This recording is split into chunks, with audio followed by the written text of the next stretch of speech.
क्या? मम्मा, जीरा किधर है? क्या हुआ? क्या हुआ? क्या चाहिए? जीरा चाहिए, आप इसमें डालना है, नहीं मिल रहा है। ये रहा, सामने तो पड़ा है। अरे हाँ, मिल गया। माँ, बोलती हूँ ना मैं आपसे, मुझसे खाना मत बनवाया करो, अंधी हो जाऊंगी मैं एक दिन। अच्छा, हम तो रोज ही खाना बनाते हैं, हम तो अंधे नहीं हुए। जॉक की बात से ना मेरी स्किन और आंखें खराब हो जाएगी, फिर मैं ब्यूटी क्वीन कैसे बनूंगी? अरे वाह, मेरी ब्यूटी क्वीन के नखरे बड़े हैं। अच्छा जा बेटा, जाके तू खेल, मैं कर लूंगी। थैंक यू मम्मा। यही तो चाहती थी मैं। अच्छा, जा। इस गोल घूमती दुनिया के एक छोटे से हिस्से पे हम सब अपने सपनों के, अपने अपनों के इर्द गिर्द खुशी का बहाना ढूंढ रहे हैं। पर मेरी हर मुस्कान इस भरोसे पे भरपूर है कि मेरे पापा हम सब की सुरक्षा का कवच है। मैं, माँ, आस्था दीदी, बिट्टू और पापा हम सब खुश थे, लेकिन उस दिन ने मुझे इतना डरा दिया कि हम सब। अरे यार शालिनी, स्कूल में एनुअल स्पोर्ट्स फिर से शुरू हो गए। अब बिट्टू भी उसमें पार्टिसिपेट कर रहा है। अब तो हमें स्कूल से अकेले ही घर पे जाना पड़ेगा। ये तो अच्छा है ना, स्पोर्ट्स के चक्कर में हमारी जल्दी छुट्टी हो गई, क्योंकि हमने पार्टिसिपेट ही नहीं किया। और अगर पार्टिसिपेट करना भी है ना, तो स्कूल वाले कोई ब्यूटी कॉन्टेस्ट करते तो करते। इतने सुंदर कपड़े, इतने सुंदर बाल, और पता है मैं ऐसे जलती। अरे सपने देखना छोड़ दे प्रिया, हमारे स्कूल में कभी ब्यूटी कॉन्टेस्ट तो होगा ही नहीं। क्यों नहीं होगा? इस साल स्कूल में हेड बॉय मैं ही बनने वाला हूँ, तो स्कूल कमेटी से बात करके ब्यूटी कॉन्टेस्ट ऑर्गेनाइज करने के लिए बोल दूंगा। चल प्रिया, मेरा घर तो आ गया, अब तू अपने घर जाएगी या मेरे घर रुकेगी? नहीं यार, आज आस्था दीदी घर आ रही है, तू जा, मैं चली जाऊंगी। ठीक है, पर जंगल में संभल कर जाना, जंगल में भालू भी है और तुम्हारे पीछे कचालू भी। चल जा, बाय।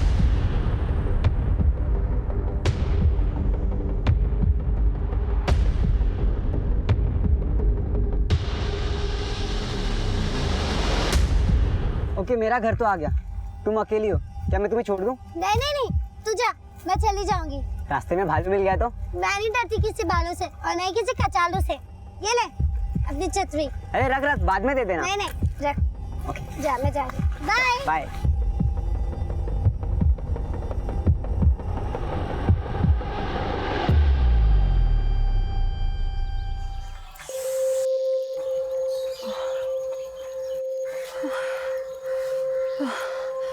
ताला लगा हुआ है। भैया ये रख दीजिए। अरे आस्था, आ गई बेटा? मम्मी। क्या माँ, ससुराल से मायके मैं आई हूँ और यहाँ कोई है ही नहीं मेरा वेलकम के लिए। कहाँ है बिट्टू और प्रिया? अरे बिट्टू की तो स्पोर्ट डे की तैयारी चल रही है, तो अपने दोस्त के घर ही रुक गया है। हर प्रिया आ ही रही थी, पर पता नहीं अब तक क्यों नहीं पहुंची है। मैं तो अड़ोस पड़ोस में भी पूछ के आ गई कि कहीं खेल ना रही हो किसी के घर, पर वो किसी के घर नहीं है। वो अकेली आ रही थी क्या? नहीं, वो शालिनी के साथ आ रही थी, पर शालिनी का घर तो बहुत पहले पड़ जाता है ना। रुको माँ, मैं फोन करती हूँ शालिनी को। शालिनी, जरा देखना किसका फोन है। हेलो, हाँ शालिनी, मैं आस्था बोल रही थी। प्रिया अभी तक घर नहीं पहुंची। घर नहीं पहुंची? पर प्रिया तो चली गई थी और अभय भी था उसके साथ। अभय? नंबर है तुम्हारे पास उसका?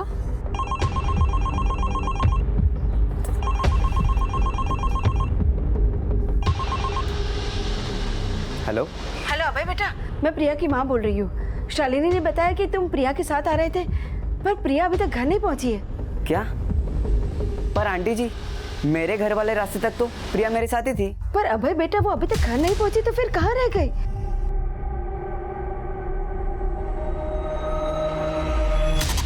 क्या मैं? I love you. क्या तुम मेरी गर्लफ्रेंड बनोगी?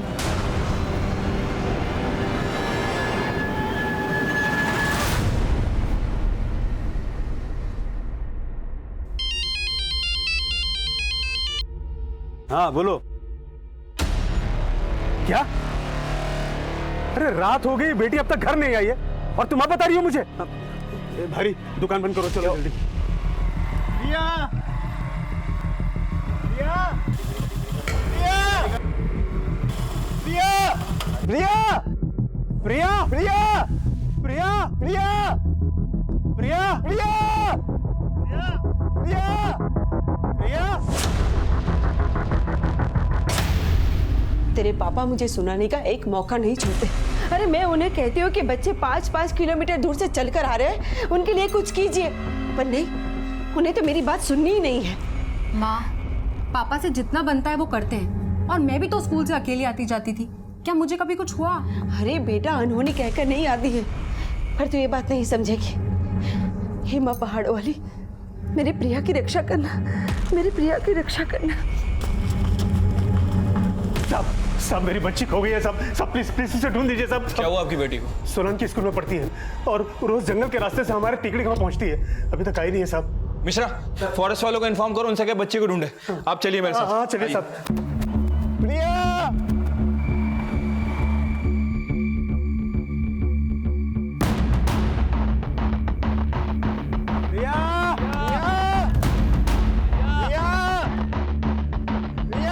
प्रिया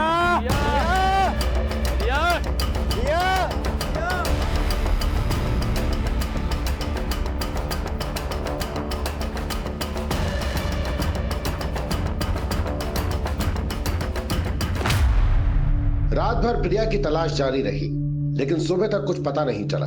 पुलिस ने प्रिया के दोस्त शालिनी और अभय से भी पूछताछ की, लेकिन ये पूछताछ महज औपचारिकता बनकर रह गई और जल्द ही एक सूचना सामने आई। सर, जंगल में बच्ची की लाश मिल गई है सर।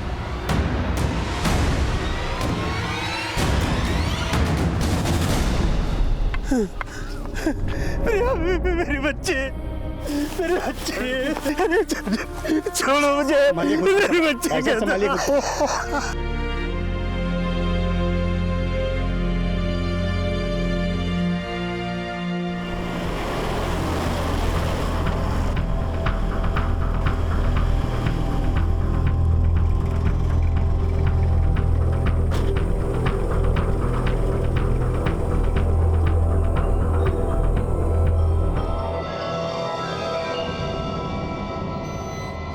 सर, अरे साहब, देखिए साहब, मेरी बच्ची। सर, जब ये बॉडी मिली इसके बदन पे एक भी कपड़ा नहीं था। लगता है मर्डर से पहले रेप किया गया है बच्ची के साथ।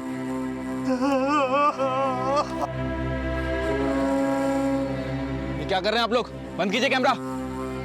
बच्ची की डेथ हो गई, यहाँ पे फोटो निकाल रहे हैं। बंद कर। प्रिया के रेप और मर्डर केस ने जल्द ही ऐसा विकराल रूप ले लिया कि ये खबर सोशल मीडिया, अखबारों और इलेक्ट्रॉनिक मीडिया की एक बड़ी चर्चा बन गई। सोलन की टेकड़ी गांव की रहने वाली प्रिया के साथ न सिर्फ दुष्कर्म हुआ बल्कि उसकी हत्या भी कर दी गई। कानून मंत्री ने पीड़िता के परिवार के प्रति संवेदना जताते हुए ये भरोसा दिलाया है कि प्रिया मर्डर और रेप केस की जांच के लिए तुरंत एसआईटी का गठन किया जाएगा। इस केस पे जल्द ही एसआईटी का गठन हुआ और केस की अगुवाई हिमाचल प्रदेश के एसपी मुकुंद लखनपाल को सौंप दी गई और एसपी मुकुंद लखनपाल ने सोलन पुलिस अधिकारियों से पूरे मामले का संज्ञान लिया। सर, प्रिया को आखिरी बार अभय और शालिनी नाम के स्टूडेंट के साथ देखा गया था। सर, पहले शालिनी का घर आता है और उसके बाद अभय का। और अभय ने हमें बताया था कि प्रिया तुंगड़ा रोड से होते हुए अकेले ही अपने गांव टेकड़ी की तरफ गई थी। यानी आखिरी बार उस अभय ने ही इसको देखा था। राजीव, कहीं ये लड़का कुछ छुपा तो नहीं रहा है? सर, अभय से बात करके ऐसा कुछ लग नहीं रहा है, लेकिन सर प्रिया की हालत देखकर लग रहा है कि उसके साथ गैंग रेप हुआ है। प्रिया का स्कूल है सोलन में। अभय और शालिनी के बयान के मुताबिक वो उन दोनों के साथ आई धौली पट्टी और धौली पट्टी से तुंगड़ा रोड तक वो अकेले अभय के साथ गई, जहां अभय का घर है, और प्रिया की लाश मिली है तुंगड़ा रोड की इस खाई में। तो वारदात वाले दिन स्कूल से लेकर क्राइम सीन तक की जितनी भी एक्टिविटीज हैं सब पता करो, जितने भी डिटेल्स पता चल सकते हैं। और ये जो शालिनी और अभय हैं, हो सकता है ये लोग हमसे कुछ छुपा रहे हो, तो इनके बयानों को क्रॉस वेरीफाई करो और कोई भी संदिग्ध बात पता चलती है तो हमें अपडेट करो। ठीक है सर। एसआईटी की पूरी टीम मुस्तैदी से इस दुष्कर्म को अंजाम देने वालों की तलाश में जुट गई, पर प्रिया के साथ हुई घटना ने लोगों का मन इतने खौफ से भर दिया कि उस क्षेत्र के लोग अपनी बच्चियों को अकेले घर से बाहर भेजने में भी डर रहे थे। अभय प्रिया को आखिरी बार देखने वाला चश्मदीद था, लेकिन क्या उसने सच बोला था, इसकी जांच भी पुलिस कर रही थी। वहीं प्रिया को खो चुका प्रिया का परिवार अब भी सकते में था और एसपी मुकुंद लखनपाल प्रिया के पिता से प्रिया के दोषियों तक पहुंचने के संकेत खोज रहे थे। विनोद जी, हो सकता है कि आपकी बेटी पर पहले से किसी की बुरी नजर रही हो। कभी उसके साथ कोई छेड़छाड़ या कोई भी ऐसी बात जो प्रिया ने कभी आपको बताई हो? नहीं, वो तो उस जंगल के रास्ते से हमेशा आती जाती थी। हमें सिर्फ एक बात का डर था, कहीं कोई जंगली जानवर से उसे खतरा ना हो। लेकिन हमने ये नहीं सोचा था कि आज का इंसान जानवर से ज्यादा खतरनाक।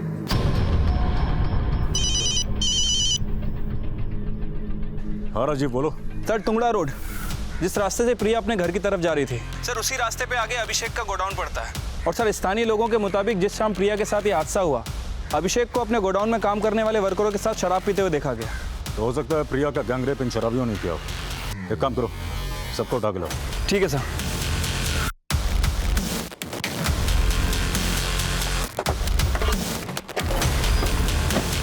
नाम क्या तेरा? बीजू साहब। अभिषेक कहाँ है? क्या हुआ सर? मैं ही अभिषेक हूँ। सिराज, विभास, बाबू और रूपक, ये चारों कौन है और इस वक्त कहाँ है?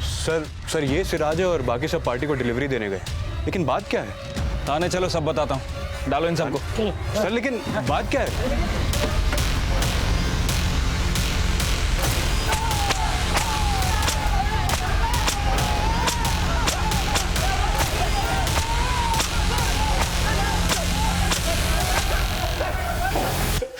बोल। सर, हम मानते हैं कि कल हम सब साथ में थे, लेकिन ना मैंने कुछ किया है और ना ही मेरे वर्कर्स ने।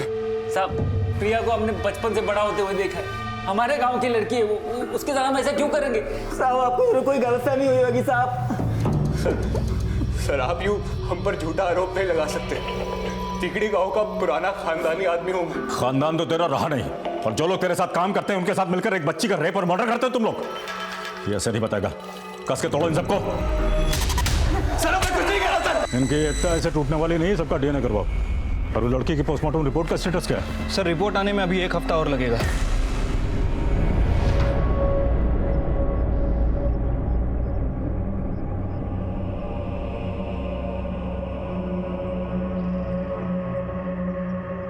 कुमुद, कुमुद चल अंदर चल। अरे नहीं आएगी प्रिया अब। कुमुद, कुमुद रो ले, रो ले, वरना ये अंदर का जख्म नासुर बन जाएगा। बोलती हूँ ना मैं आपसे, मुझसे खाना मत बनवाया करो। झोंक की बाप से ना मेरी स्किन और आंखें खराब हो जाएगी, फिर मैं ब्यूटी क्वीन कैसे बनूंगी?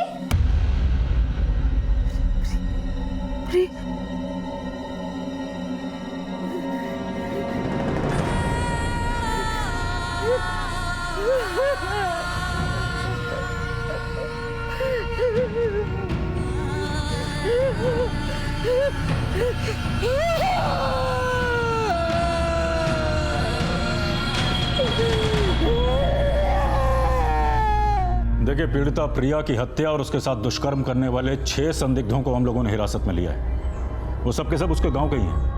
ये भी सामने आया है कि अक्सर प्रिया स्कूल से घर वापस जाते वक्त अभिषेक टेहरी की जीप से लिफ्ट लिया करती थी। वारदात वाले दिन ये अभिषेक टेहरी और उसके 5 कर्मचारी टुंगड़ा रोड के पास शराब पीते हुए नजर आए थे। और हमें पक्का यकीन है कि वारदात वाली शाम पहले इन लोगों ने पीड़िता प्रिया को लिफ्ट दी अपनी जीप में, फिर जंगल के बीच ले जाकर उसके साथ दुष्कर्म किया और उसकी हत्या कर दी। पुलिस डिपार्टमेंट को पीड़िता और उसके परिवार के साथ पूरी सहानुभूति है और हम उसके दोषियों को कड़ी से कड़ी सजा दिलाने के लिए प्रतिबद्ध हैं। हम उन 6 लोगों का डीएनए टेस्ट भी करवा रहे हैं और बहुत जल्द उन्हें अदालत में पेश किया जाएगा।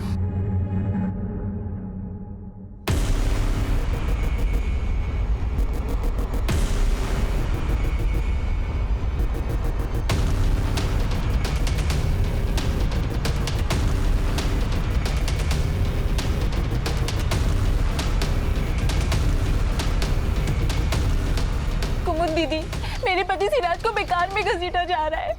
उसने कुछ नहीं किया था प्रिया के साथ।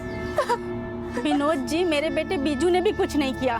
भला अपने ही गांव के लोग ऐसा थोड़े ना कर सकते हैं। देखिए, ये तो भगवान ही जानता है कि मेरी बेटी का दोषी कौन है, लेकिन हमें अपनी बेटी के लिए इंसाफ चाहिए। पर विनोद जी, पुलिस जरूर किसी बड़े आदमी को बचाने के लिए उन निर्दोषों को दोषी बनाना चाहती है। लेकिन जब मुझे पता ही नहीं है कि कौन दोषी है कौन निर्दोष, तो मैं पुलिस के काम पे उंगली कैसे उठा सकता हूँ? देखिए, आप लोग जाइए यहाँ से।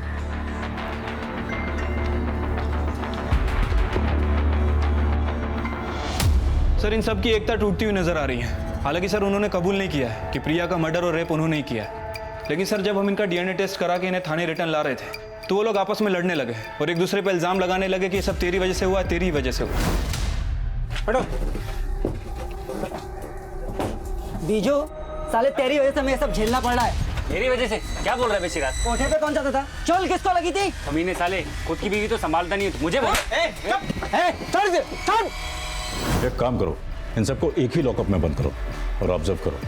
हो सकता है डीएनए टेस्ट की रिपोर्ट आने से पहले इनका कबूलनामा आ जाए। ठीक है सर।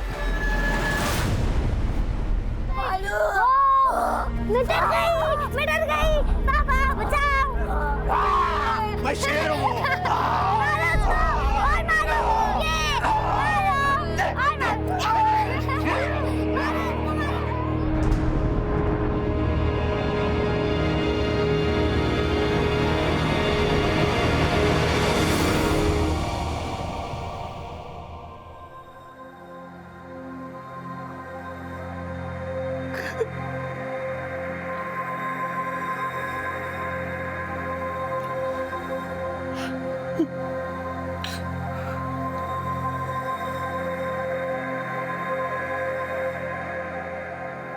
आपने मुझे तो समझा दिया कि प्रिया अब नहीं आएगी, लेकिन क्या आपने कभी ये सोचा है कि वो हमारे बीच में क्यों नहीं है? जानता हूं तुम मुझे ही कोसोगी। मैंने कोताही बरती उनके स्कूल आने जाने, पर मेरे जैसे बहुत है दुनिया में जो अपने बच्चों को स्कूल तो भेज देते हैं, लेकिन ये बंदोबस्त नहीं कर पाते कि उनका बच्चा बस मोटर में स्कूल आ जाए। वो दोष सिर्फ मेरा नहीं है, पूरी दुनिया का दोष है। चाहे फूल मसल दिए जाते हैं और कांटों का मोल भाव होता।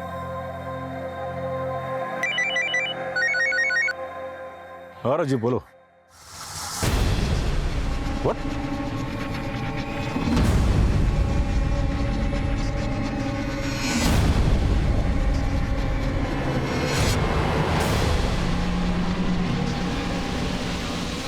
Go.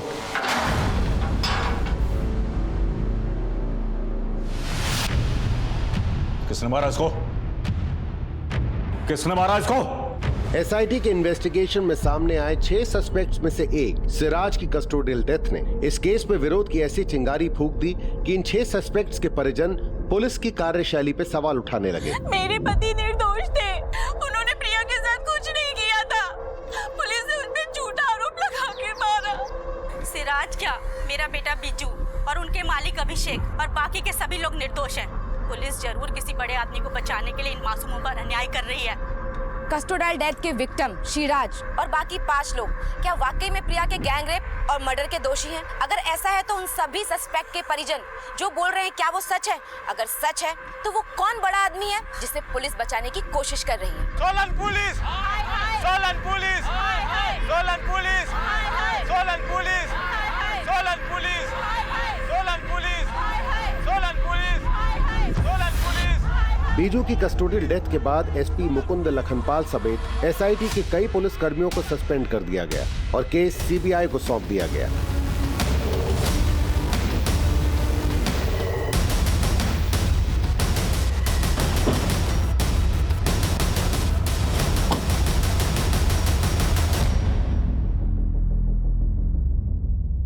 सर, प्रिया गैंगरेप और मर्डर केस के 6 संदिग्धों में से एक सिराज की कस्टोडियल डेथ की एसआईटी ने जो रिपोर्ट दी थी उसमें लिखा है कि सिराज का बाकी 5 सस्पेक्ट से झगड़ा हुआ था और जब ये झगड़ा हुआ उस वक्त ड्यूटी कर रहा कांस्टेबल टॉयलेट गया था और जब वो वापस आया तब तक सिराज मर चुका था।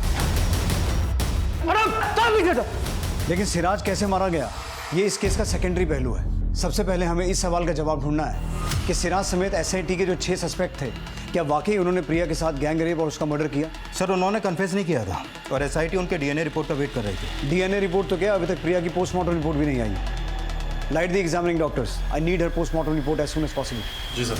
और रही बात इन 5 सस्पेक्ट्स की, तो इनसे सच उगलवाने के लिए डीएनए टेस्ट की रिपोर्ट का इंतजार हमें भी नहीं करना चाहिए। सिराज को मार के तुमने ये तो साबित कर दिया कि तुम लोग मर्डर तो कर सकते हो, अब प्रिया को मारने से पहले उसके साथ क्या क्या किया था ये बताओ।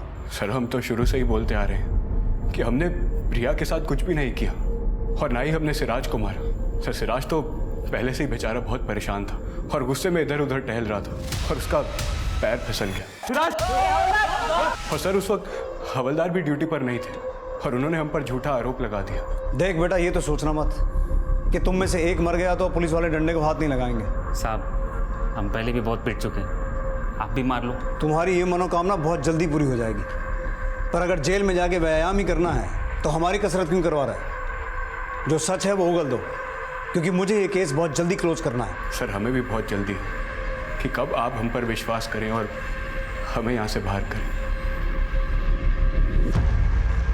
सर रस्सी जल गई पर बल नहीं गई या फिर मगरमच्छ के आंसू, क्या अप्लाई करें इन पे? इंसाफ में भले देर हो जाए, अंधेर नहीं होना चाहिए। केस कोई भी हो, ये मुहावरा हर केस में एप्ट बैठता है। और इस केस की जड़ में उतरने के लिए हमें उस दिन से शुरुआत करनी होगी जब प्रिया अपने दोस्त शालिनी और अभय के साथ स्कूल से आ रही थी। शालिनी ने बताया कि उसने प्रिया को अभय के साथ छोड़ा था और अभय ने बोला कि उसने प्रिया को उसके घर वाले रास्ते पे छोड़ा था। पहले इन दोनों बच्चों को टटोलते हैं, देखते हैं कि अंजाम से पहले गुनाह का बीज कहाँ से अंकुरित हुआ। सर शालिनी कालिंदी गांव में रहती है और अभय तुंगला रोड के पास रहता है। इनके घर का रास्ता नापने से पहले हमें प्रिया के घर वालों से मिलना चाहिए, शायद उनसे मिलकर हमें सही रास्ता मिल जाएगा। Right sir.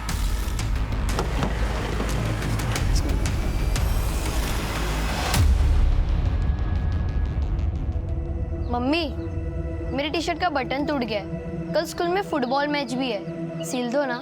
क्या जरूरत थी तुझे फुटबॉल मैच में हिस्सा लेने की? अगर उस दिन तू अपनी बहन के साथ होता ना तो आज वो हमारे साथ होती।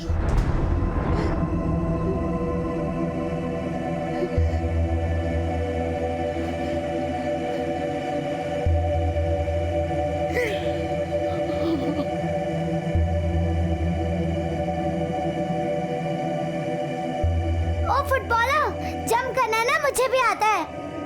200 करने नॉन स्टॉप, तेरे गोल करने से कम मुश्किल नहीं है। तुझे तो धूल मिट्टी पसंद नहीं है ना, फिर क्यों नंगे पैर रस्सी कूद रही है? पागल, रस्सी कूदने से ना हाइट बढ़ती है और मिस वर्ल्ड बनने के लिए ना लंबी हाइट की जरूरत है, समझा? अरे लेकिन तू मिस वर्ल्ड बनेगी कब? अभी 16 क्यों ना, जब 18 किया जाऊंगी तब। काउंटडाउन शुरू। अरे पहले पापा से तो पूछ ले कि वो तुझे मिस वर्ल्ड बनाएंगे या नहीं। तुझे फुटबॉलर बना सकता हूँ तो प्रिया को मिस वर्ल्ड नहीं बना सकता? वेरी गुड बेटा, वेरी गुड। हाँ कितना हुआ? 125, 126, 120। आउट हो गई, आउट हो गई, आउट हो गई।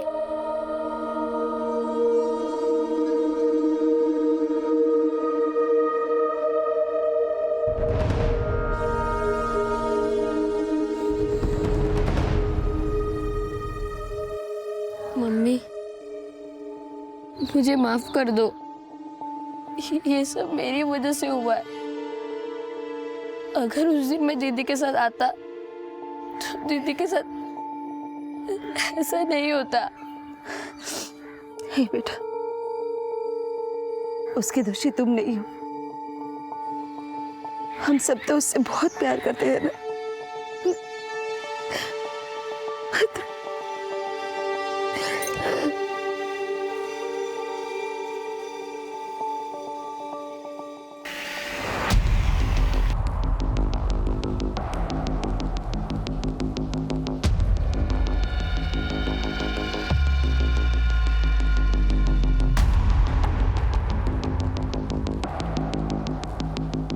प्रिया के साथ जो कुछ भी हुआ था वो या तो प्रिया जानती थी या उसके दोषी, लेकिन प्रिया को आखिरी बार सही सलामत उसके दोस्तों ने देखा था, शालिनी और अभय ने।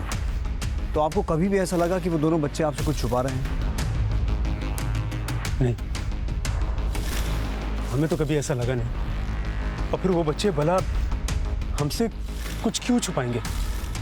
देखिए विनोद जी, बच्चे अक्सर वही बोलते हैं जो उन्हें बोलने के लिए कहा जाता है, और प्रिया से जुड़ी हर बात को जानना हमारा फर्ज है। एक खुली हुई किताब की तरह थी हमारी बेटी, उसने हमसे कभी कुछ छुपाया नहीं। और पुलिस तो बोल रही थी कि प्रिया के साथ अभिषेक और उसके कर्मचारियों ने। पर आप देखिए, वो लोग अभी भी शक के दायरे में हैं, लेकिन आपकी बेटी को इंसाफ दिलाने के लिए हम हर दायरा तय करना चाहते हैं।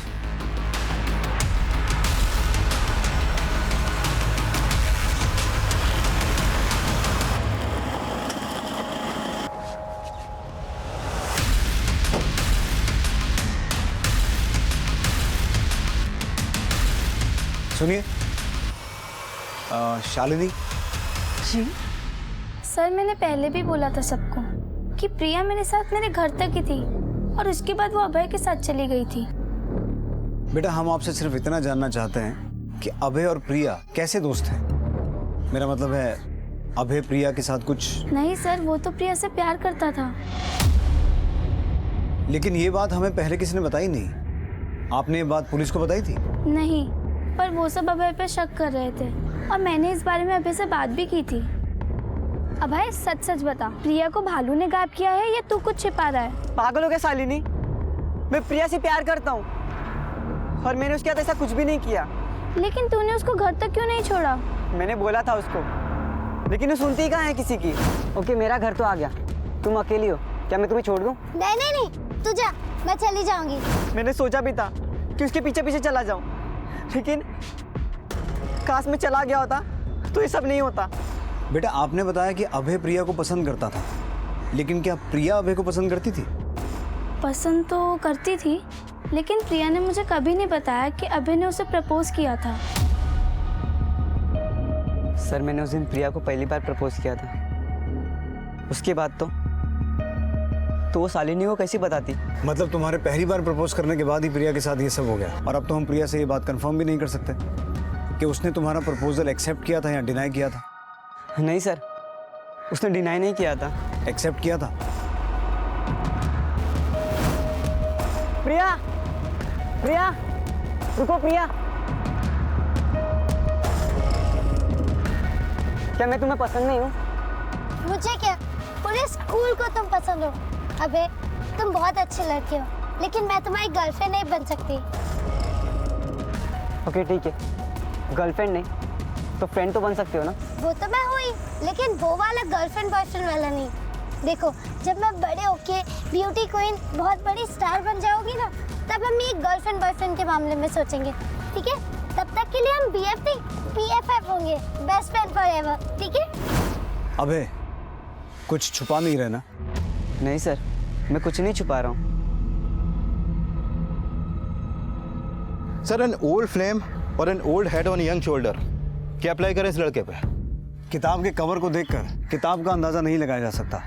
पर सर मीडिया और उन 6 संदिग्धों के परिवारों का आरोप है कि किसी बड़े आदमी को बचाने के लिए उन लोगों को फंसाया जा रहा है। अब थ्योरी चाहे मीडिया की हो या बरगलाई हुई जनता की, उसको चेक करने में कोई हर्ज नहीं है। और जब तक DNA और पोस्टमार्टम रिपोर्ट नहीं आती, बाकी 6 सस्पेक्ट्स के परिवार वालों को भी टटोलो, क्योंकि सिराज की मौत का उन्होंने भी काफी बवाल मचाया था।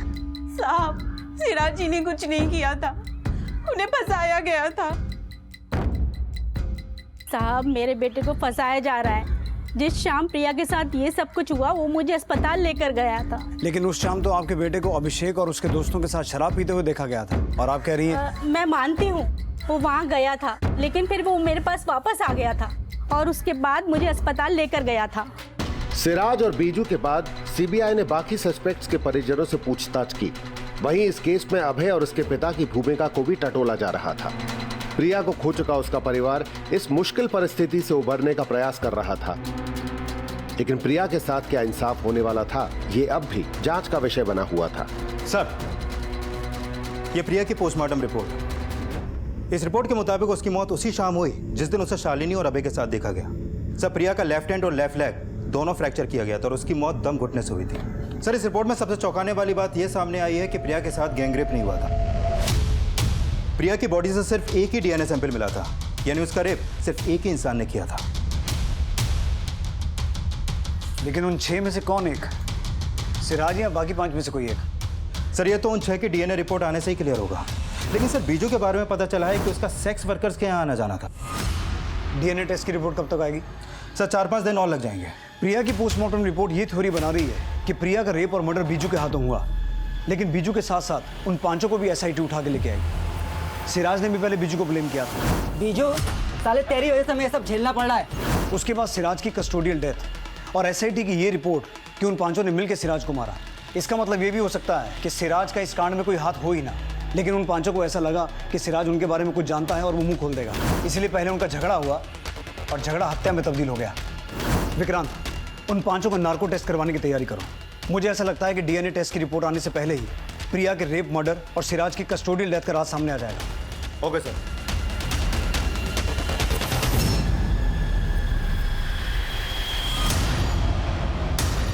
I love you. क्या तुम मेरी गर्लफ्रेंड बनोगी?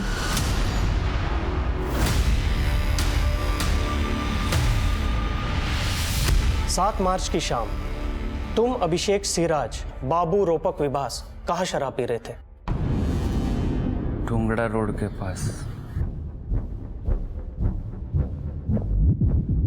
उस शाम प्रिया भी टुंगड़ा रोड से जा रही थी, देखा था उसको?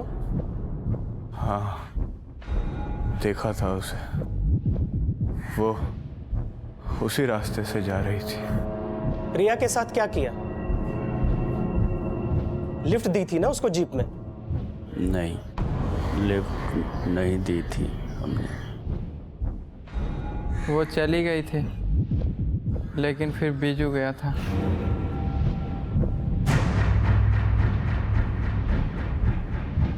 बीजू प्रिया के पीछे गया था? नहीं, घर गया था। माँ को अस्पताल लेके जाना था। तो सिराज को क्यों मारा? मारा नहीं, उसका पैर फिसल गया था। इनके नार्को टेस्ट से आपके एक भी सवाल का जवाब नहीं मिला। मतलब सर, ये लोग जो शुरू से बोल रहे थे उनके वही बयान क्लियर करता है नार्को टेस्ट। लेकिन इनके डीएनए टेस्ट की रिपोर्ट आना अभी बाकी है।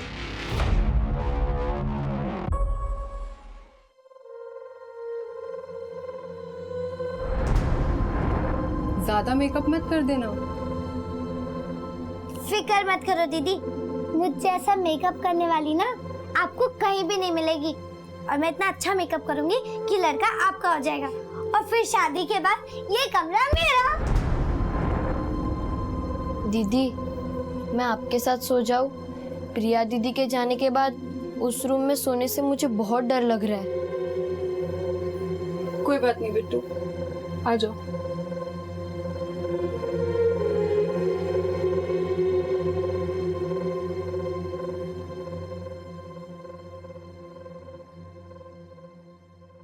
सर, ये क्राइम सीन की फुटेज, प्रिया की बॉडी इस स्पॉट पर मिली है और उसकी पोस्टमार्टम रिपोर्ट के मुताबिक उसकी मौत शाम को हुई थी, अंधेरा होने से पहले।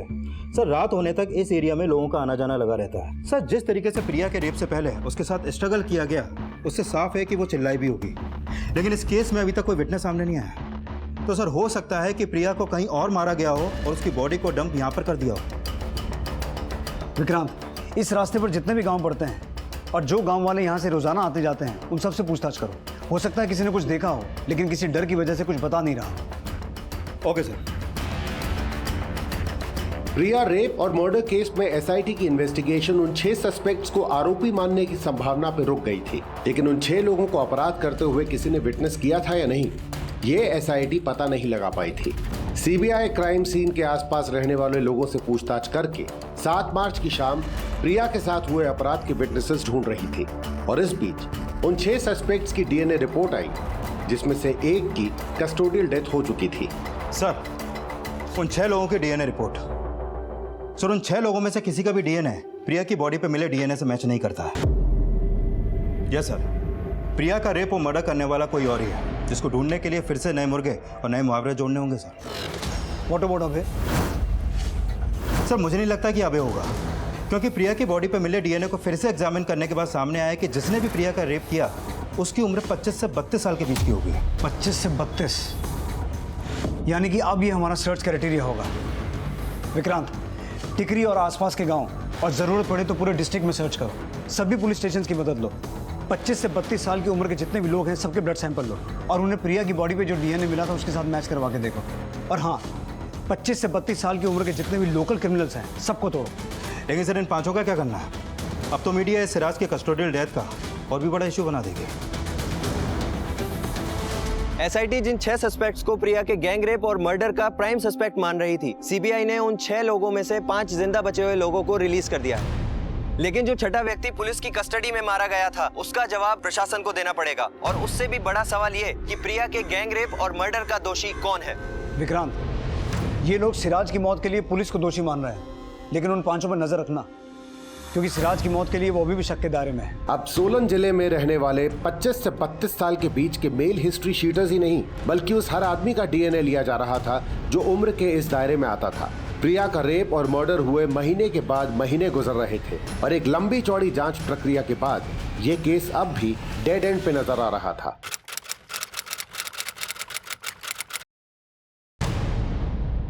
ये पता चला ये फोन सर। नंबर इसका? नहीं सर। प्रिया के गांव और आसपास के एरिया के 25 से 32 साल के लगभग 250 लड़कों के डीएनए टेस्ट करवाया, लेकिन इसमें से एक का भी डीएनए प्रिया की बॉडी पे मिले डीएनए से मैच नहीं करता है।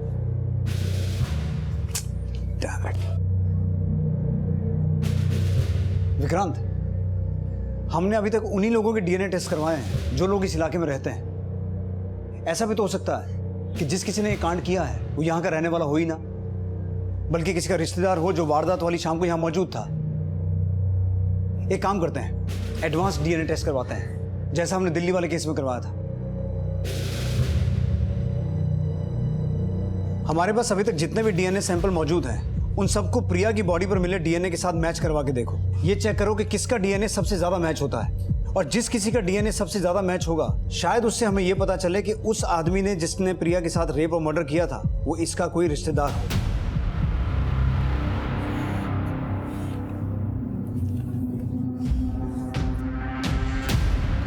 ओके, मेरा घर तो आ गया, तुम अकेली हो, क्या मैं तुम्हें छोड़ दूं? नहीं नहीं नहीं, तू जा, मैं चली जाऊंगी। रास्ते में भालू मिल गया तो? मैं नहीं डरती किसी भालू से और नहीं किसी कचालू से। मैं तुम्हें नहीं बचा पाया प्रिया। एडवांस डीएनए करके सीबीआई अब एक ऐसी कोशिश कर रही थी जो अंधेरे में तीर चलाने जैसा था, और इस केस को नतीजे तक ले जाने के लिए अभी और भी मशक्कत बाकी थी। सर, जिन 250 लोगों का डीएनए टेस्ट किया गया था उसमें से एक का डीएनए प्रिया की बॉडी पर मिले डीएनए से 30% तक मैच करता है। कौन है वो? केशव चैनल, टिकड़ी गांव का ही रहने वाला। जी देखिए सर। यानी कि इस बात के पूरे चांसेस हैं कि जिस आदमी ने प्रिया का रेप और मर्डर किया वो इस केशव चैनल का रिश्तेदार हो सकता है। इसके खानदान के सभी मर्दों की कुंडली निकालो और ये पता करो कि जिस शाम प्रिया का मर्डर और रेप हुआ इसका कौन सा रिश्तेदार इस एरिया में मौजूद था। Okay sir.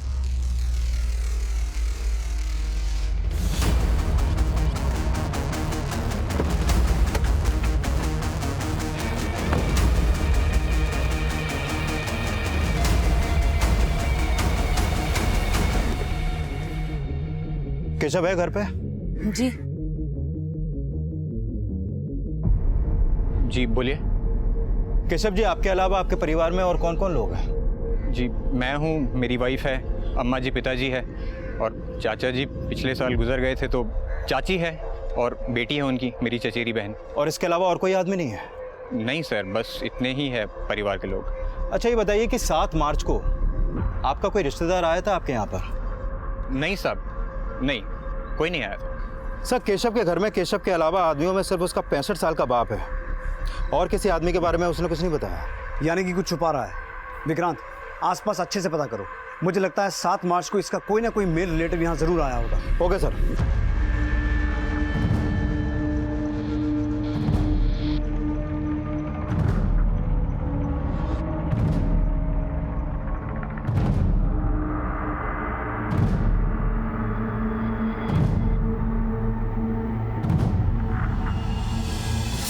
सर, ये सुनील चैनल है, केशव का चचेरा भाई। केशव के पड़ोसियों ने इसका केस बनवाया, तो मैंने इसकी सारी डिटेल्स निकाली है। कई सालों से ये दिल्ली में था, 2016 में अटेम्प्ट टू मर्डर के केस में अंदर गया। कुछ टाइम बाद इसे बेल मिली और बेल मिलते ही फरार हो गया। दिल्ली पुलिस भी इसे ढूंढ रही है सर। तो 7 मार्च जिस शाम प्रिया का रेप और मर्डर हुआ ये सोलन में था? यस सर, केशव के पड़ोसियों से इन्फॉर्मेशन मिली है। इसका मतलब है केशव के घर वाले तो नहीं बताएंगे कि ये सुनील अभी कहाँ है। एक काम करो विक्रांत, केशव के घर के सभी सदस्यों के फोन सर्विलेंस पर डालो। हो सकता है ये सुनील किसी के टच में हो, और अपने सोर्सेज से ये पता लगाने की कोशिश करो कि ये सुनील इस वक्त कहाँ हो सकता है। Okay sir.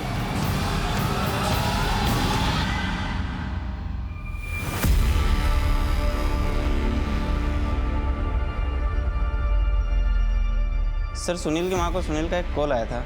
किस नंबर से कॉल आया था? सर, नंबर प्रकाश शर्मा का है, बिलासपुर डिस्ट्रिक्ट के एक फार्म हाउस के नाम पर रजिस्टर्ड है। सुनील ने जिस नंबर से फोन किया था उसे ट्रैक करो।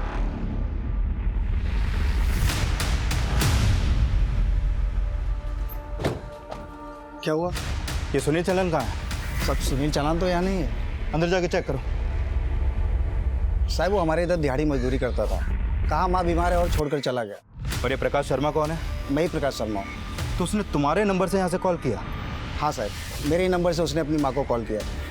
कितना टाइम पहले निकला है वो? काफ़ी टाइम हो गया उसे। केशव का चचेरा भाई सुनील उस फोन कॉल के बाद अपनी मां और केशव की चाची से मिलने नहीं पहुंचा, पर सीबीआई की टीम केशव के परिवार पर नजर रखे हुए थी और सुनील लगातार अपने परिवार के लोगों को अलग अलग नंबर से कॉल कर रहा था, पर सीबीआई अब तक उसकी कॉल को ट्रेस करने में कामयाब नहीं हो पाई थी और केशव के परिवार से भी कुछ पता नहीं लग पा रहा था। सोलन, शिमला, बिलासपुर हर बार अलग अलग जिले से कॉल करता है और शायद ये उन एरिया से कॉल करता है जहां ये दिहाड़ी मजदूर का काम करता है। एक बात कॉमन है, कभी भी अपने फोन से कॉल नहीं करता। एक काम करो विक्रांत, आसपास के जितने भी farmhouse, warehouse, godowns और फैक्ट्रीज हैं उनकी लिस्ट बनाओ, अपने आदमी वहां तैनात करो। इस बार यहाँ से जाना नहीं चाहिए। Okay sir.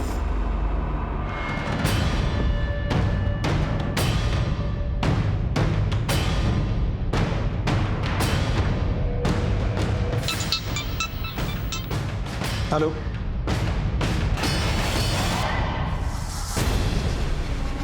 हाँ माँ मैं ठीक हूँ माँ। और माँ मैं आऊँगा मिलने तुझसे जल्दी। ठीक है मैं रखता हूँ। धन्यवाद मैनेजर साहब, चलते हैं।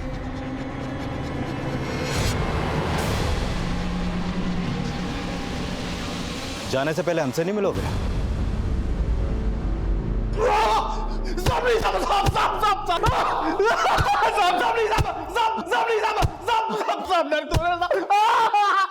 विक्रांत, अब सच सच बोल, उस दिन क्या हुआ था? साहब उस शाम को ना मैंने उस लड़की को देखा था साहब। उसे देखते ही मेरा मन मचल गया था साहब। तेरा मन मचल गया था, लेकिन उस मासूम बच्ची पर उस वक्त क्या बीत रही होगी उसका अंदाजा है तुझे? हाँ?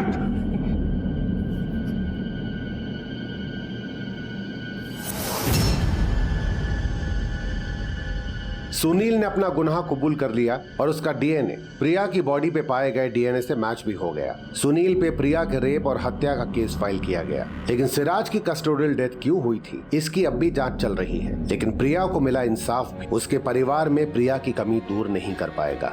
जंगली भालुओं से डरना, उनसे सतर्क रहना सिखाया, पर यह बताना भूल गया कि इंसान किसी भी जंगली जानवर से ज्यादा खतरनाक है।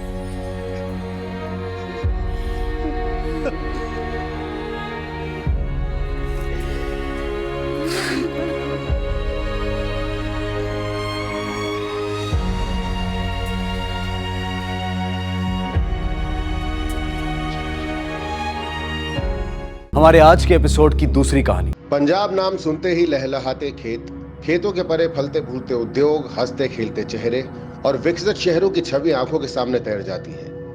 लेकिन क्या पंजाब के शहर और वहां के बाशिंदे उतने ही महफूज हैं जितना हम समझते हैं? सिटी क्राइम्स में आज के एपिसोड में हम आपको एक ऐसा केस दिखाएंगे जिसमें 1995 से लेकर 2017 तक पंजाब के लुधियाना और पटियाला शहरों में लगभग एक तरह से 22 सालों को अंजाम दिया गया।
हेलो, सेवक colony police station.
Forensic team को बुलवाओ, बॉडी का पोस्टमार्टम करवाओ।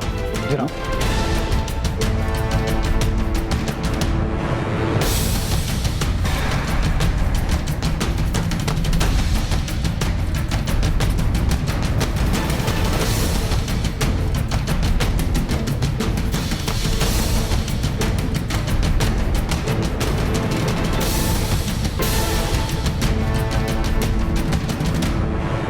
पुलिस स्टेशन फोन आपने किया था? जी सर। क्या हुआ था यहाँ पर? सर मैं रोज की तरह यहाँ आज सफाई करने के लिए आई थी। नीतू मैडम जी।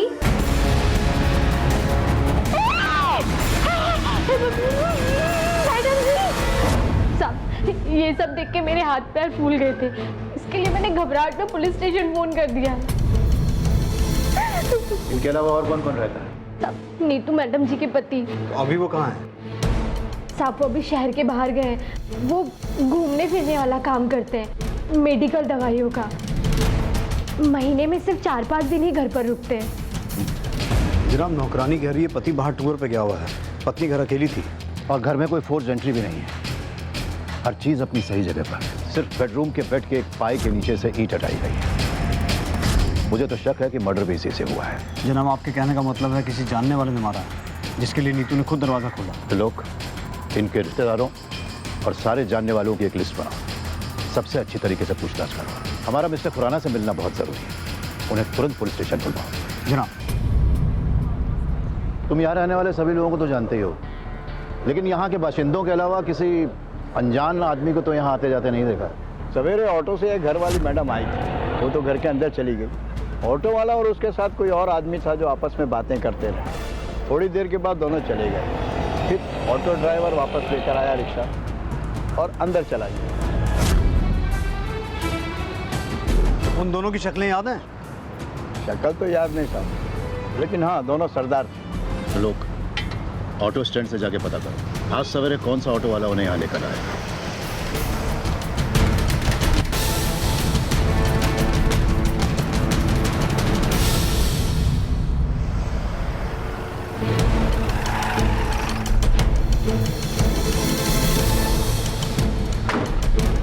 जनाब ये दलजीत खुराना, नीतू खुराना के पति।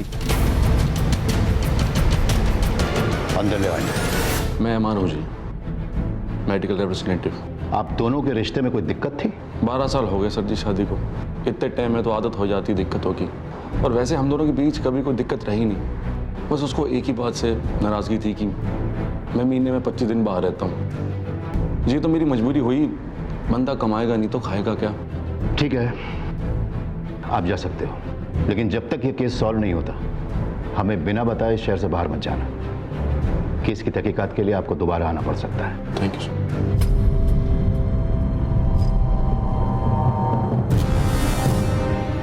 तो लोग कुछ नोटिस किया? जी इसकी बीवी का मर्डर हो गया, लेकिन चेहरे पर शिकन तक दिखाई नहीं दी।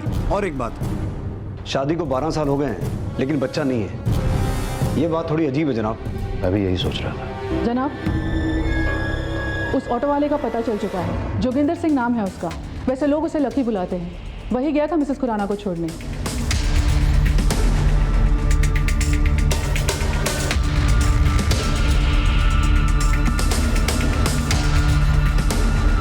लकी,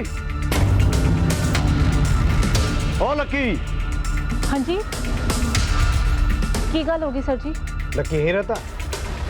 तुसी कौन? जी मैं लकी दी बीवी। परजाई की होया? ये कौन है? जी ए मेरा दियोर है, लकी दा छोटा भरा। लकी किथे? जी लकी वो काम पे गया है, सवेरे से निकला हुआ है, ऑटो पे होगा। हाँ जी सर जी। जब घर आ जाए उसे कहना सिविल कॉलोनी पुलिस स्टेशन आ जाए। रूप पुलिस क्यों आई सी? मुझे क्या पता लक्की भाई ने क्या कर दिया। अब मैनू की पता। सर जी की हो गया सर जी? आपने मैंने बुलवाया? कौन है तू? जी मैं लक्की। वो ऑटो स्टैंड पे पता चला कि आपने मैंने चौकी बुलवाया। मैं जी कार रोटी खाने वास्ते भी नहीं गया, सीधा इतना ही आ गया। कोई गलती हो गई जी गरीब से सर जी। अंदर बड़े साहब के कैबिन में चल, माँ बताता हूँ। पर होया की है सर जी? चल तो सही, आजा। एक बात बता, कल दोपहर 22 सितंबर को तू कहाँ था?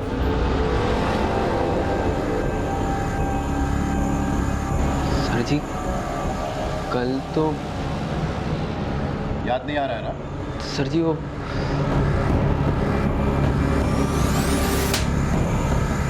अब याद आया? सेवक नगर कॉलोनी गया था तू अपना ऑटो लेके, गया था कि नहीं? हाँ जी याद आ गया। वो एक मैडम ने छोड़न गया सी, रूप भी तो था साथ में। हाँ जी। यार आगे तक छोड़ दे यार, चल। तेनू दिसदा नहीं गड्डी सवारी बैठी है। और मैंने कौन सा सवारी के ऊपर बैठ के जाना है यार, हमने एक ही जगह जाना है, इनको छोड़ते हुए निकलते। चल चल। ही रोक दो थे। जी मैडम जी।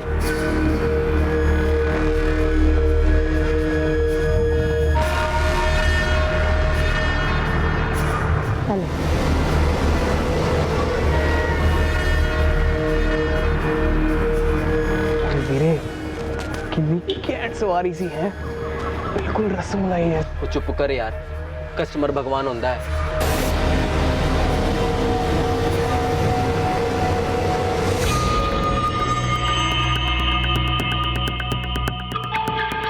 चल वीरे, मजा आ गया। तो तेरी लगता है वो मैडम जी अपने पर्स ऑटो में ही भूल गई यार, वापस देने जाना पड़ेगा। ओ पागल हो गया तू लक्की, वीरे तो गुड लक है, 1 महीने का खर्चा निकल जाएगा। सुन मैं कहता हूँ अभी निकलते हैं, 2-2 लिटिल मारते और फिर पिक्चर। वो तू रहने दे यार, मैनू नहीं करनी किसी दूसरे के पैसे पैश, मैं ये अभी वापस करने जाऊंगा। वो वापस करने जा रहा है तो मैं चले जाता हूँ। सुन भाई, वापस करते हो अगर हल्का सा भी टच हो गया ना, ओए होए, रसमलाई, पानी आ गया मुंह में। फिर शुरू हो गया ना वीरे, पर तू नहीं, मैं वापस देने जाऊंगा। चल तू। ओ यार लक्की जा जाने दे यार, जा तू। लक्की यार बात तो सुन ले। ओ लक्की यार वीरे प्लीज यार, लक्की, ओए लक्की, ओए लक्की, ओ चल मैं नहीं, तू ले रही हूँ मुझे, और बाद में बता दियो स्वाद कैसा था। सर जी मैं उनके घर गया, उनको पर्स दिया, उन्होंने वो जो थैंक यू बोला, और मैं वापस आ गया, बस ये नहीं हुआ सर जी। अच्छा, इतना ही हुआ था? सच बोलेगा या और दूं प्रसादा? मैं दसदा सच, मैं दसदा। सर जी मैं उनके घर गया, उन्होंने दरवाजा खोला, मैंने उनको पर्स दिया, वो तौलिए में थी सर जी, उन्होंने पर्स लिया और उनका तौलिया गिर गया सर जी, मैं बहुत घबरा गया था सर जी। फिर उनने मैंने अंदर खींच लिया सर जी, मैं सच कह रहा हूँ सर जी, मैंने कुछ नहीं किया सर जी, मैंने कुछ नहीं किया। ऐसा ही हुआ था? हाँ जी सर जी। परलोक, क्या लगता है? मस्त राम की कहानियां सुना रहा जनाब, वो भी हम पुलिस वालों को। आप मुझे 10 मिनट का टाइम दो जी, इसके पेट से सच मैं निकलवाता हूँ। मैं सच कह रहा सर जी, मैं सच कह रहा। ना मारो सर जी, क्या था? ना मारो सर जी, सर जी ना मारो सर जी। बोला कुछ? बोलेगा जी, अभी तो सेवा शुरू हुई है इसकी। जनाब,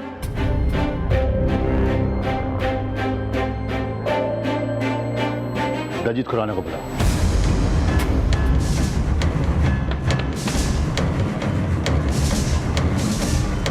दलजीत, जिस दिन तुम्हारी बीवी का मर्डर हुआ, तुम दोनों डे एंड नाइट लॉज में थे। ये हो कैसे सकता है? या तो तुमने 2 शादियां की, तुम्हारी 2 बीवियां थी, या फिर जिसका मर्डर हुआ वो तुम्हारी बीवी नहीं। सच क्या है मिस्टर खुराना? सर, मेरा अफेयर चल रहा है प्रीति के साथ। उस दिन चंडीगढ़ के डे एंड नाइट लॉन्च में हम दोनों एक साथ थे। मेरी बीवी नीतू नहीं, वो तो यहीं घर में थी। यानी एक्स्ट्रा मैरिटल अफेयर। तो यह भी तो हो सकता है दलजीत कि अपने इस इलीगल अफेयर को लीगल बनाने के लिए तुमने अपनी लीगल पत्नी यानी नीतू को अपने रास्ते से हटवा दिया। मैंने नीतू को नहीं मारा। जिस दिन नीतू का मर्डर हुआ मैं तो प्रीति के साथ होटल में था। अगर यकीन नहीं है तो पूछ लीजिए उससे। दलजीत सच कह रहा है सर, हम दोनों एक दूसरे नाल बहुत प्यार करते हो। कल हम हम दोनों साथ में थे। हम लोग चंडीगढ़ के डे एंड नाइट लॉज में कमरा बुक कराया था हमने, वहाँ थे हम। जनाब, चंडीगढ़ से लुधियाना आके मिसेस खुराना का कत्ल करके वापस चंडीगढ़ जाना कोई बड़ी बात नहीं है। चंडीगढ़ से लुधियाना का सफर मुश्किल से 1-1.5 घंटे का है। पर जनाब, डे एंड नाइट लॉज के स्टाफ वाले बता रहे हैं कि दलजीत और प्रीति उस दिन वहीं थे। जनाब, पोस्टमार्टम रिपोर्ट आ गई है।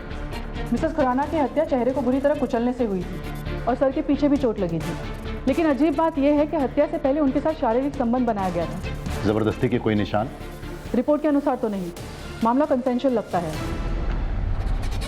दलजीत और प्रीति को फिलहाल छोड़ दो और लकी के एक वालिया बयान, जिसके अनुसार उसने ये कहा है कि मृतका यानी मिसेस खुराना के साथ उसने शारीरिक संबंध स्थापित किए थे।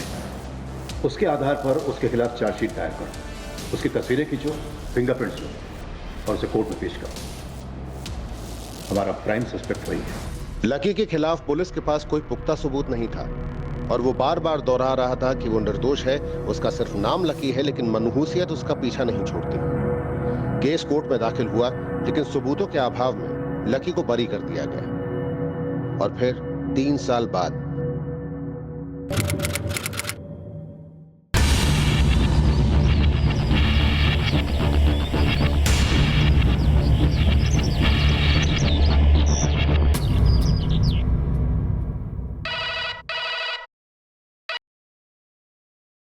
Hello, तेजबाग police station. सर, मेरी बीवी घर से गायब हो गई है और घर में खून के निशान है।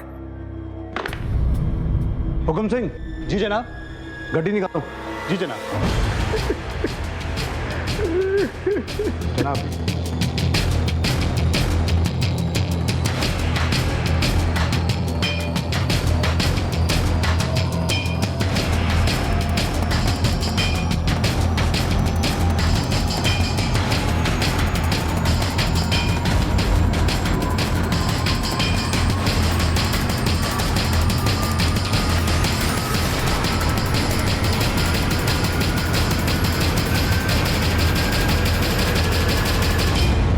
हुकुम सिंह। जनाब, फॉरेंसिक टीम को बुलाओ और छोटे से छोटा एविडेंस कलेक्ट करवाओ। जी जनाब। पल्ला जी, आपके घर का सामान पैक है, आप कहीं शिफ्ट होने वाले थे? ओ जी, किधर शिफ्ट नहीं होने वाले थे, इधर ही शिफ्ट हुए हैं। आधा सामान परसों आ गया था, आधा कल आया था। मैं ऑफिस के काम से जलंधर गया हुआ था, आज ही सवेरे वापस आया हूँ। आशा ने कहा मैं घर की शिफ्टिंग खुद ही करा लूंगी। वैसे भी ज़्यादा सामान नहीं था। जब सवेरे आया तो देखा घर का दरवाज़ा खुला हुआ है। मैं बहुत परेशान हो गया। मैंने इधर उधर सब जगह उसको ढूंढा और जब मैं बेडरूम के अंदर आया तो देखा वो बेड के नीचे एक ईंट निकली हुई है और ये खून के निशान है। मैं घबरा गया और मैंने आपको फोन कर दिया। हुकुम सिंह। हो सकता है आपसी अनबन का मामला हो, मिसेस बल्ला का खून कर दिया हो और बॉडी को कहीं ठिकाने लगा दिया हो, या हो ये भी सकता है कि मिसेस बल्ला खुद कहीं चली गई हो और ये खून के छींटे वगैरह हमें गुमराह करने के लिए यहाँ छोड़ दिए गए हो। मुमकिन है जनाब, क्योंकि घर में कोई फोर्स एंट्री नहीं हुई है और कोई चोरी या डकैती भी हो, ऐसा भी नहीं लगता। एक काम करो हुकुम सिंह, जिन मजदूरों ने सामान शिफ्ट करवाया था उनका पता लगाओ और उन्हें पूछताछ के लिए थाने बुलाओ।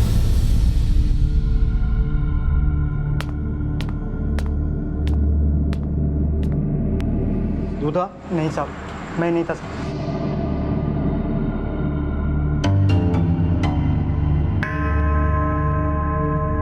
खड़ा हो।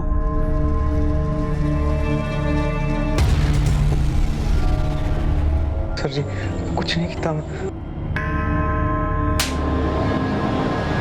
तेरे को मैंने पहले कहीं देखा है? नहीं साहब जी, मैं तो बहुत गरीब आदमी हूँ जी। कुछ समय पहले यहाँ खाने कमाने आया हूँ। मैं ट्रक चलाता हूँ और उस दिन सामान शिफ्टिंग करवा रहा था। लो जी, पहुँच गए जी।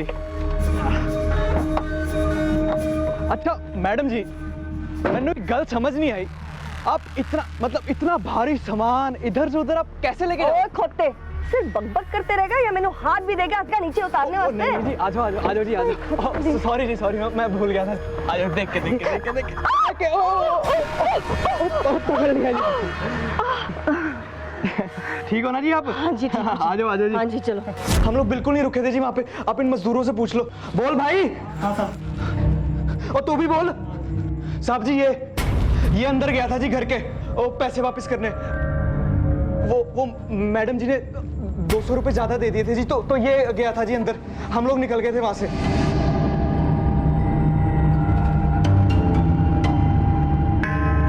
ऊपर देखो, ऊपर देख।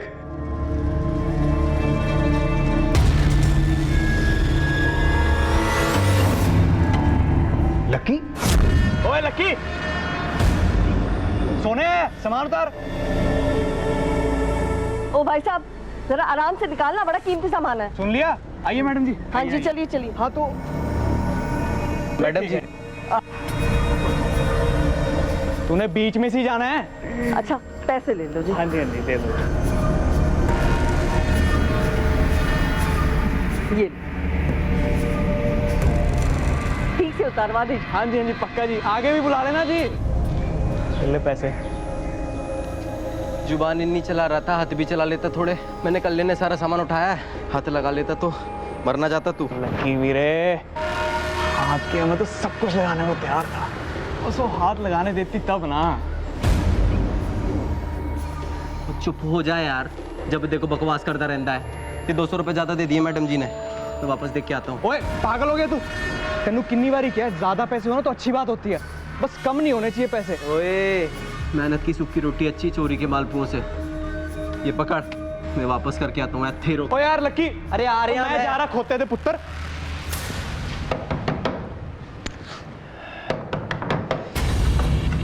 तू क्यों होया? वो मैडम जी 200 रुपए ज्यादा आ गए थे, तो वही वापस करने आया हूँ। अरे रख ले ना, बख्शीश समझ के रख ले। 3 साल पहले लुधियाना में मिसेस खुराना का मर्डर हुआ था, और तब भी तू पर्स वापस करने गया था। उसका मोडस ऑपरेंडी सेम था। बेड के नीचे की एक ईंट गायब थी और उसी ईंट से नीतू खुराना को मारा गया था। लक्की कहीं तूने इसी तरीके से मिसेस भल्ला को मार के कहीं गायब तो नहीं किया? सच सच बोल वरना मैं तेरी खाल उधेड़ दूंगा। नहीं मैं सच कह रहा, मैं कुछ नहीं कहता सर जी। वैसे मुंह नहीं खोलेगा। नहीं सर जी, मैं सच कह रहा, मैं कुछ नहीं कहता।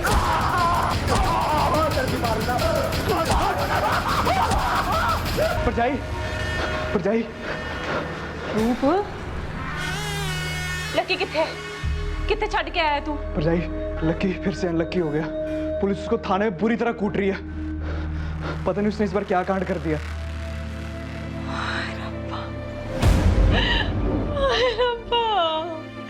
और मैं क्या करा? परजाई संभाल अपने अपनों।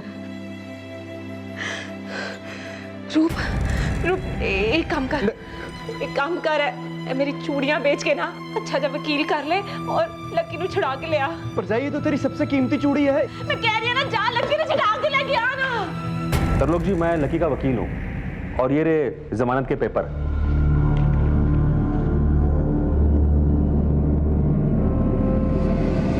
हुकुम सिंह चला।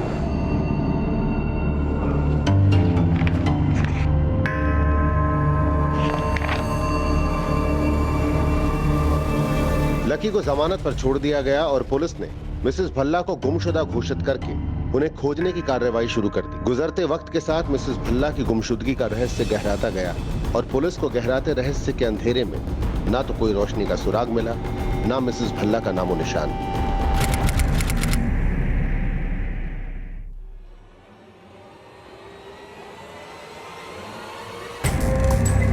रेशमा, रेशमा,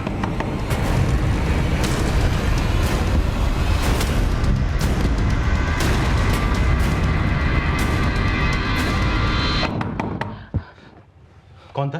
कोई नहीं जी। कौन आया था? कोई नहीं जी। कोई नहीं जी। कौन था? आपको वहम हो गया, मैं सो रही थी। सो रही थी तू? ये बनियान किसका है? नहीं।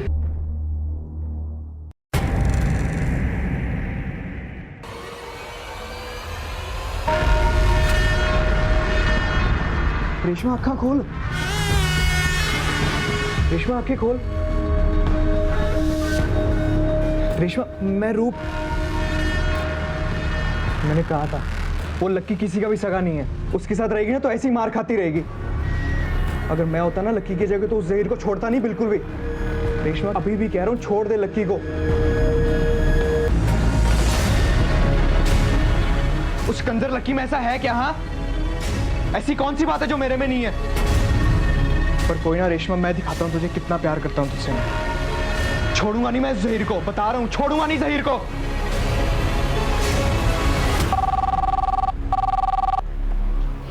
हेलो सर, हाईवे रोड के पास एक लावारिस लाश मिली है, आप जल्दी आओ।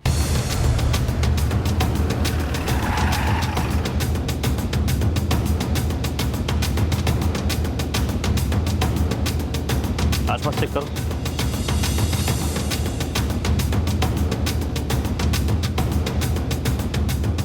लाश को सबसे पहले किसने देखा? मैंने देखा साहब।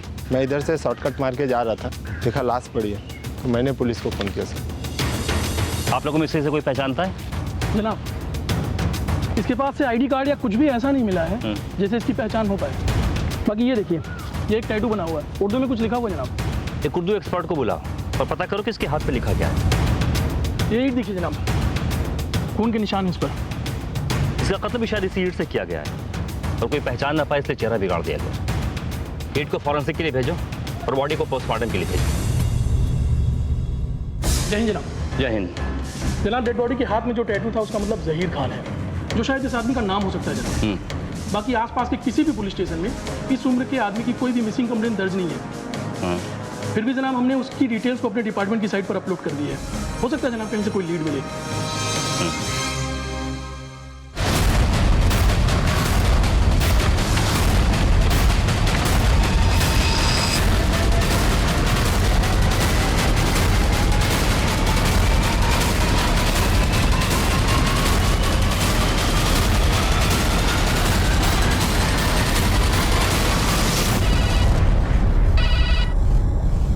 हेलो।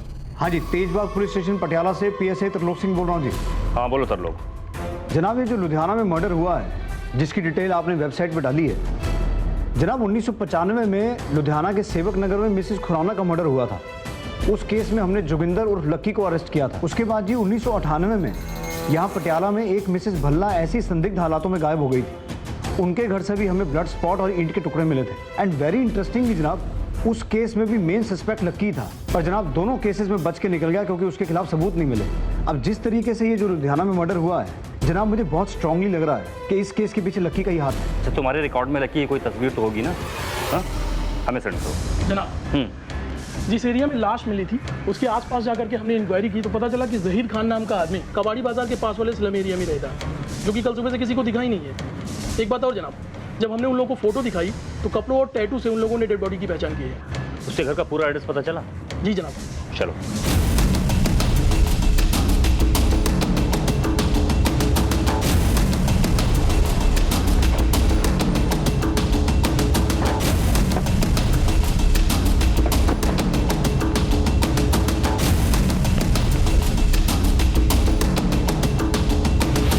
जनाब, यहाँ तो ताला लगा हुआ है। जहीर का यही घर है? जी हाँ। अच्छा, जहीर ये आदमी कैसा है? जहीर भाई बहुत अच्छे आदमी हैं। उनकी बीवी उतनी ही बच्चल है। इसको पहचानती है? यही तो लकी है। लकी का घर कहाँ है? पीछे वाली गली में। कौन की गाल होगी है सर जी? लकी कहाँ है? बुलाओ उसको, हमें कुछ बात करनी है। सर जी, वो ते घर पे नहीं है, बाहर गया है। ओ परजाई जी, झूठ क्यों बोल रहे हो? सर जी, लकी तो अंदर सो रहा है। कौन है सोनम? इससे बातें बना रही है? हमसे, लेकिन हमें इनसे नहीं तुझसे बात करनी है। बट की हुआ है सर जी? जहीर के कत्ल के बारे में। जहीर का कत्ल? लेके आओ इसे। ओ सर जी, सर जी मैं कुछ नहीं किया। लकी की कोई गलती नहीं है सर। प्लीज बता तू, वो खाना जरूरी था। ओ भाभी, मैं क्या करूं? निकल गया मुंह से। निकल गया, दे गया लकी को। सच सच बोल, क्या क्या तूने? सर जी जो कुछ किया वो रेशमा ने किया होगा सर जी। सर जी कर बर्बाद कर दिया सर जी उसने मेरा। सर जी मैं जब उसके घर गया था सर जी। गया तू उसके? नहीं घर गया तू उसके? सर जी वो जब वो मैं उसके साथ उसके बिस्तर पे था तो जहीर आ गया सर जी। मैं तो दरवाजा खुलने से पहले ही भाग गया था। बाद में पता चला कि उसने रेशमा को बहुत मारा। वो तो अपने किए का पार रही है सर जी। मैं तो बेकार ही पिस रहा सर जी। मेरा नाम ही लक्की है सर जी, पर वो बड़ा अनलक्की सर जी। लुधियाना में, पटियाला में, सब जगह मेरे साथ ऐसा ही हुआ है सर जी। पैर बदले पर नसीब नहीं बदला सर जी। नसीब नहीं बदला तेरा? हाँ? नसीब नहीं बदला। सर जी उसे छोड़ दीजिए, उसने कुछ नहीं किया, ज़हीर को मैंने मारा है, उसे छोड़ दीजिए। मैं नहीं मारती तो उसने मुझे मार देना था, और मुझे उसके मरने का कोई दुख भी नहीं है। चढ़ा दीजिए मुझे फांसी पर, मुझे उसका कोई दुख नहीं होगा। रोज रोज वो मुझे कुत्तों की तरह पीटता था, और उस दिन भी वो मुझे मार नहीं आया था। मैं अपनी जान बचाती नहीं तो क्या करती, इसलिए मैंने उसे मार दिया और उसकी लाश को मैदान में डाल दिया।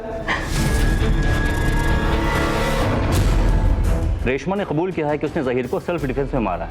जनाब मुझे पूरा यकीन है ये झूठ बोल रही है। हो सकता है रेशमा झूठ बोल रही हो, लेकिन उसका कन्फेशन तो कंसीडर करना ही पड़ेगा ना। ज़हीर के कत्ल का गुनाह रेशमा ने कबूल कर लिया था, लेकिन पीएसआई तरलोक सिंह को उसके कबूलनामे पर शक था। वहीं दूसरी तरफ मिसेस खुराना का कत्ल और मिसेस भल्ला की गुमशुदगी के राज से अब भी पर्दा उठना बाकी था। उन दिनों न आम जनता के पास मोबाइल फोन्स थे, न हर चौक चौराहे पर CCTV cameras. Police circumstantial evidence के आधार पर इन्वेस्टिगेशन करती थी। अगर कोई शातिर अपराधी ठंडे दिमाग से किसी वारदात को अंजाम देना चाहता तो उसके लिए सबूतों को मिटा देना बहुत आसान था। वक्त ने करवट बदली और फिर सभी के हाथों में मोबाइल फोन्स आ गए। पुलिस के लिए लोगों पर नजर रखना और उनके मूवमेंट्स को फॉलो करना आसान हो गया। लकी की बीवी सोनम की एक सड़क हादसे में मौत हो गई थी, जिसके बाद लकी ने अपना ठिकाना बदल लिया। वहीं दूसरी ओर रेशमा को सेल्फ प्रोटेक्शन के आधार पर कोर्ट ने सिर्फ 3 सालों की सजा सुनाई, और वो भी 3 सालों में जेल से रहा हो गई।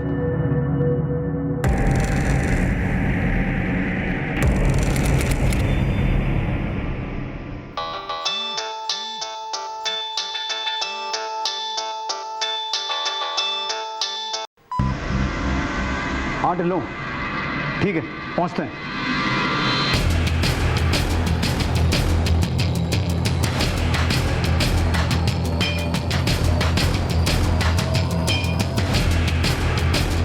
जनाब, मरने वाली का नाम रेशमा है, अकेली ही रहती थी यहाँ, और जो बंदा बैठ के रो रहा है उसके साथ इसके अच्छे संबंध हैं।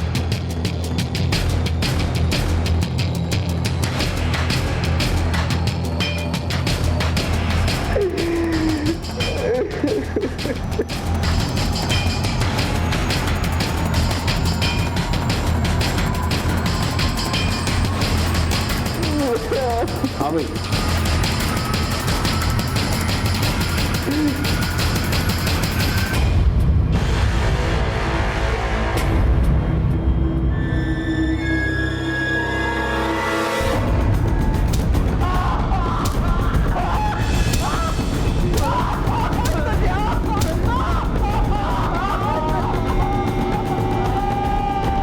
देखो लक्की, इस बार भी तूने वही राग लापा ना।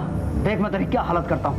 बस सच कह रहा सर जी, मैं कुछ नहीं करता, बस बहुत बदनसीब हूँ सर जी। ठीक है, कल बात होती बताना मेरे को क्या बात है। जनाब, लक्की नू होश आ गया, पर और मारू तो मर जाएगा वो।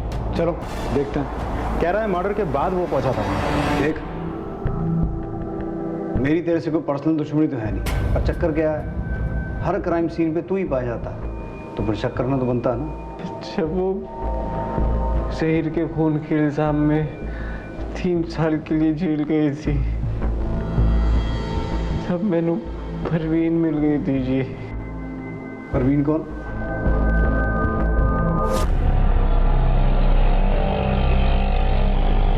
बस जी बस, रोक दीजिए।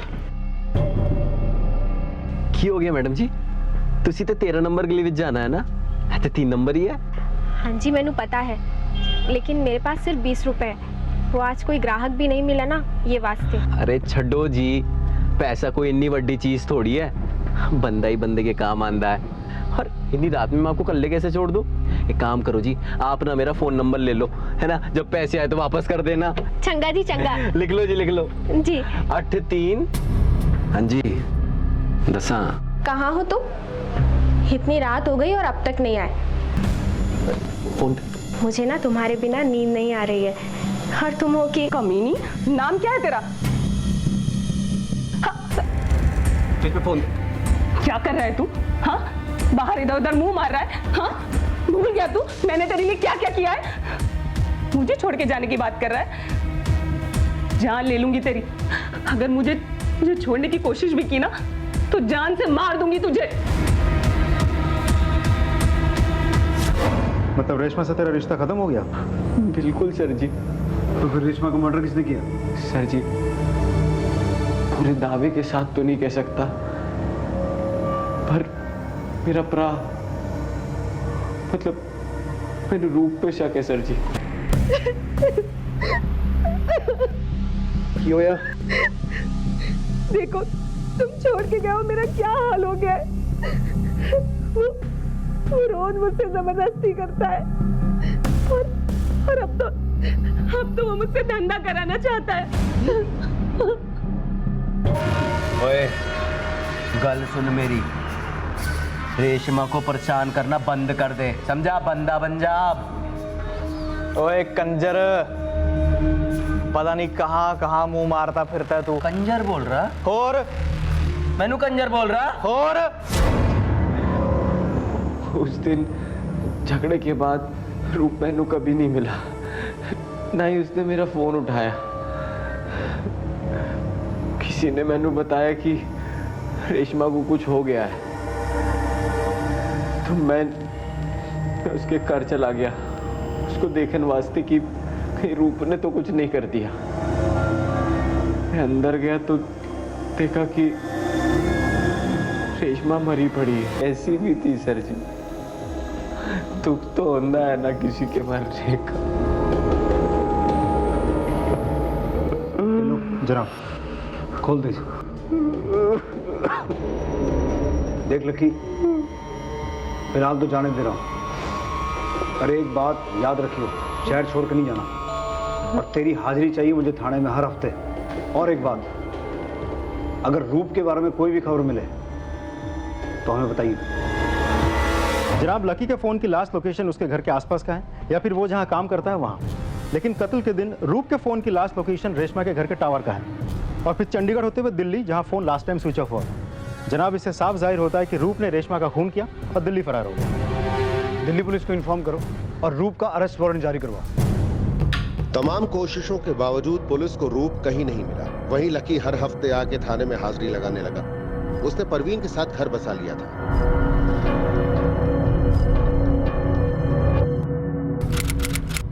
क्या रूप के फरार होने के बाद हत्याओं का सिलसिला यहीं थम गया था, या फिर ये सिर्फ तूफान थमने की पहले वाली शांति थी?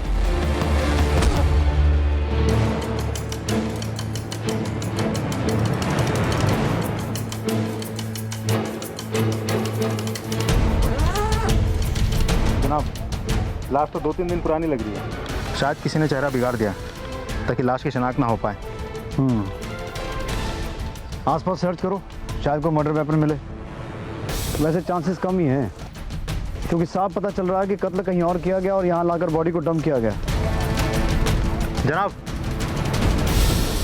मेरा तो कैक्टस का काम है, बहुत लोगों को काट देता हूँ मैं। ये वहाँ कैसे पहुँचा मुझे मालूम। इस फोटो को देखकर पहचान सकते हो कौन हो सकती है ये लड़की? ये परवीन लग रही सर।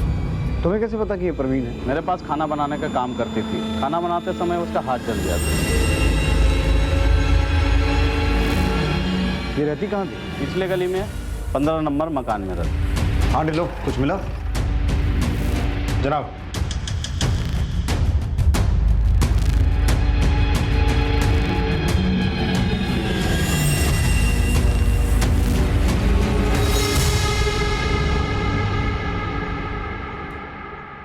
लकी,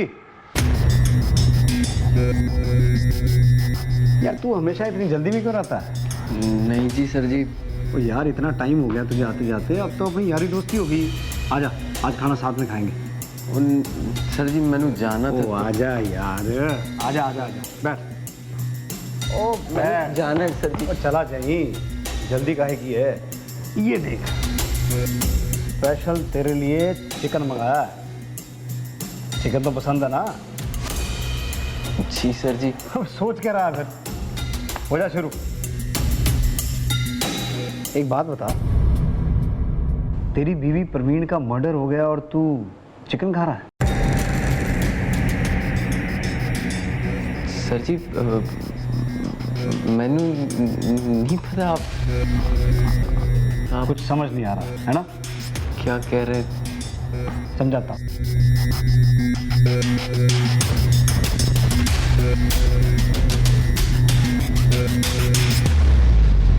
खैर, एक फिल्म दिखाता हूं तेरे। और टिल्लो, टिल्लो जनाब, इस सीसीटीवी का फुटेज निकलवाओ। शायद इससे हमें ये पता चले कि इस रास्ते से कौन आ गया। जी जनाब। चलो भाई।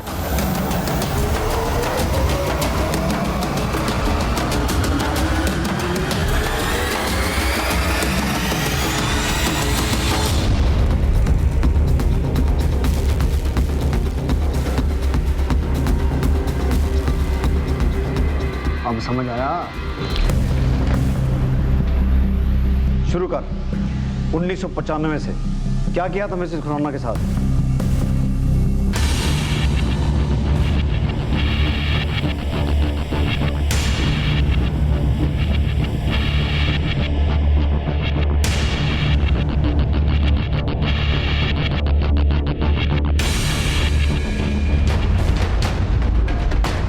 और मिसेस बल्ला, जिसकी बॉडी नहीं मिली आज तक।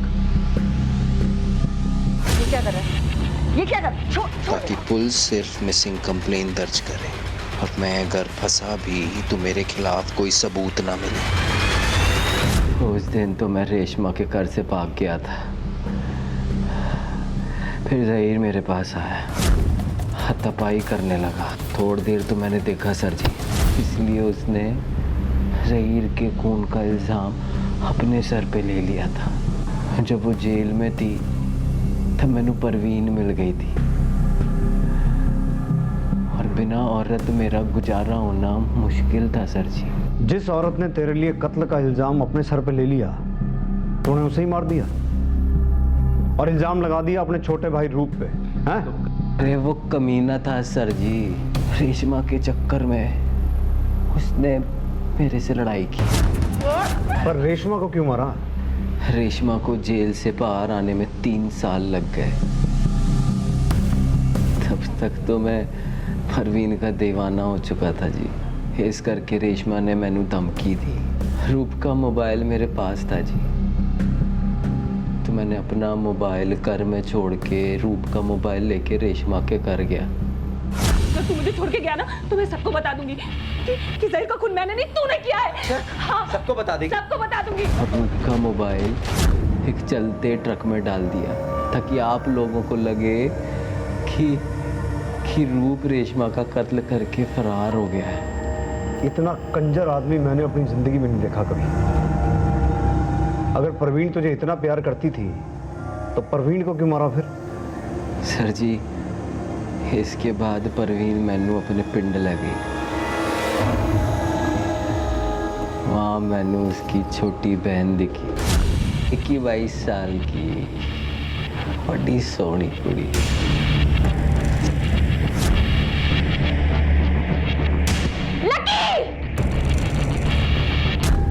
फिर मैंने परवीन का पत्ता भी काट दिया। उस रात वो आप लोगों के पास आ रही थी, खत्म कर दिया। एक गलती हो गई सर जी कि मैनू ये नहीं पता था कि जिस रास्ते से मैं उसकी बॉडी लेके जा रहा हूँ उते कोई कैमरा लगा है। क्या सी तुहानू सर जी, नाम ही लकी है पर बंदा बहुत अनलकी हूँ जी। अनलकी तो मैं सी जो मेरे सामने से तो इतनी बार बच के निकल गया। पर एक गल याद रखी, आज तो बाद तू लकी नहीं हो सकता।